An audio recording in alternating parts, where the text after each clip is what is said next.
So we've had a couple people fuss at us now in KI about what they view as us criticizing other techniques or modalities like talk therapy, meditation, breath work, inner child work.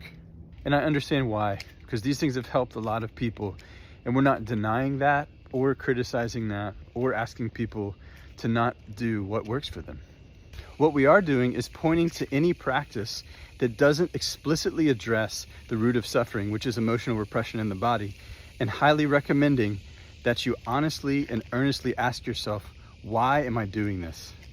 How is this serving me? If the answer you get includes in order to stay safe or to get love, connection, or support, you can be pretty much assured that emotional repression has co-opted your spiritual or healing practice. Another way to say this is that no matter what spiritual practices you do, no matter how long you do them for, you will continue to unconsciously and compulsively suffer at some level in order to get your needs met, and probably for the rest of your life. This is why we're so adamant, direct, and persistent about KI's emotional repression work. Because if we're not addressing the root of suffering in our healing practice, first of all, what are we even doing? And secondly, the root of suffering itself will make sure that we don't address the root of suffering. Repression's number one function is to bamboozle us, which means to hide what's actually happening in our bodies, the fact that we have buried emotions that are driving our suffering, from our conscious awareness. I usually tell people when they first start the KI work and they come in and they claim to want to be free of their suffering that you don't, you really don't.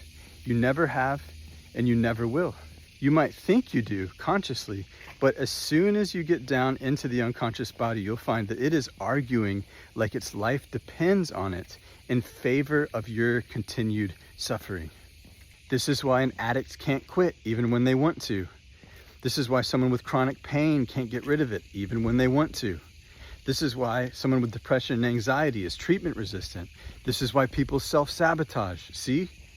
Your repression has a completely different agenda than you have.